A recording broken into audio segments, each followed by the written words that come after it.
माता संतोषी व्रत कथा सुनाने जा रहे हैं। और वीडियो को स्टार्ट करने से पहले अगर आप हमारे चैनल पर नए हैं तो हमारे चैनल को सब्सक्राइब कर दीजिए और वीडियो को लाइक एंड शेयर कर दीजिए और कमेंट में जय माता दी लिखना बिल्कुल ना भूलें। तो चलिए कथा को शुरू करते हैं। कथा शुरू करने से पूर्व हम आपको बता दें कि कथा को बीच में बंद ना करें और पूरा अवश्य सुनें। तो चलिए शुरू करते हैं। बहुत समय पहले की बात है। एक बुढ़िया के 7 पुत्र थे। उनमें से 6 कमाते थे और एक निकम्मा था। बुढ़िया अपने 6 बेटों को प्रेम से खाना खिलाती और 7वें बेटे को बाद में उनकी थाली की बची हुई जूठन खिला दिया करती। 7वें बेटे की पत्नी इस बात से बड़ी दुखी थी क्योंकि वह बहुत भोला था और ऐसी बातों पर ध्यान नहीं देता था। एक दिन बहू ने जूठा खिलाने की बात अपने पति से कही। पति ने सिर दर्द का बहाना कर रसोई में लेटकर स्वयं सच्चाई देख ली। उसने उसी क्षण दूसरे राज्य जाने का निश्चय किया। जब वह जाने लगा तो उसकी पत्नी ने उसकी निशानी मांगी। पत्नी को अंगूठी देकर वह चल पड़ा। दूसरे राज्य पहुंचते ही उसे एक सेठ की दुकान पर काम मिल गया और जल्द ही उसने मेहनत से अपनी जगह बना ली। इधर बेटे के घर से चले जाने पर सास ससुर बहू पर अत्याचार करने लगे। घर का सारा काम करवाते और उसे बाद में लकड़ियां लेने जंगल में भेज देते और आने पर भूसे की रोटी और नारियल के खोल में पानी रख देते। इस तरह अपार कष्ट में बहू के दिन कट रहे थे। एक दिन लकड़ियां लाते समय रास्ते में उसने कुछ महिलाओं को संतोषी माता की पूजा करते देखा और पूजा की विधि पूछी।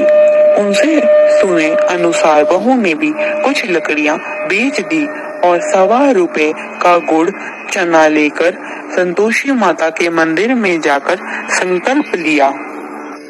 2 शुक्रवार बीतते ही उसके पति का पता और पैसे दोनों आ गए। बहू ने मंदिर जाकर माता से फरियाद की कि उसके पति को वापस ला दे, उसको वरदान दे। माता संतोषी ने स्वप्न में बेटे को दर्शन दिए और बहू का दुखड़ा सुनाया। इसके साथ ही उसके काम को पूरा कर घर जाने का संकल्प कराया। माता के आशीर्वाद से दूसरे दिन ही बेटे का सब लेन देन का काज निपट गया और वह कपड़ा गहना लेकर घर चल पड़ा। वहाँ बहू रोज लकड़ियां बीनकर माता जी के मंदिर में दर्शन कर अपने सुख दुख कहा करती थी। एक दिन माता ने उसे ज्ञान दिया कि आज तेरा पति लौटने वाला है, तू नदी किनारे थोड़ी लकड़ियां रख दे और देर से घर जाकर आंगन से ही आवाज लगाना कि सासू माँ लकड़ियां ले लो और भूसे की रोटी दे दो, नारियल के खोल में पानी दे दो।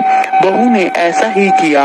उसने नदी किनारे जो लकड़ियां रखी उसे देख बेटे को भूख लगी और वह रोटी बना खाकर घर चला। घर पर माँ द्वारा भोजन पूछने पर उसने खाने से मना कर दिया और अपनी पत्नी के बारे में पूछने लगा। तभी बहू आकर आवाज लगाकर भूसे की रोटी और नारियल के खोल में पानी मांगने लगी।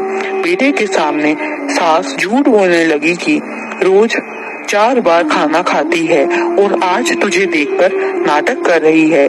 यह सारा दृश्य देखकर बेटा अपनी पत्नी को लेकर दूसरे घर में ठाट बाट से रहने लगा। शुक्रवार आने पर पत्नी ने उद्यापन की इच्छा जताई और पति की आज्ञा पाकर अपने जेठ के लड़कों को निमंत्रण दे आई। जेठानी को पता था कि शुक्रवार के व्रत में खट्टा खाने की मनाही है। उसने अपने बच्चों को सिखाकर भेजा कि खटाई जरूर मांगना। बच्चों ने भरपेट खीर खाई और फिर खटाई की रट लगाकर बैठ गए।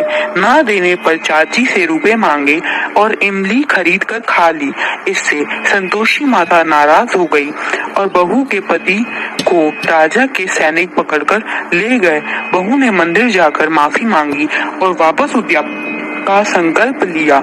इसके साथ ही उसका पति राजा के यहाँ से छूटकर घर आ गया। अगले शुक्रवार को बहू ने ब्राह्मण के बच्चों को भोजन करने के लिए बुलाया और दक्षिणा में पैसे ना देकर एक एक फल दिया।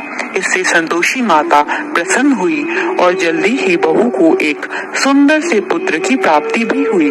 बहू को देखकर पूरे परिवार ने संतोषी माता का विधिवत पूजा अर्चना करना प्रारंभ कर दिया और अनंत सुख की प्राप्ति की।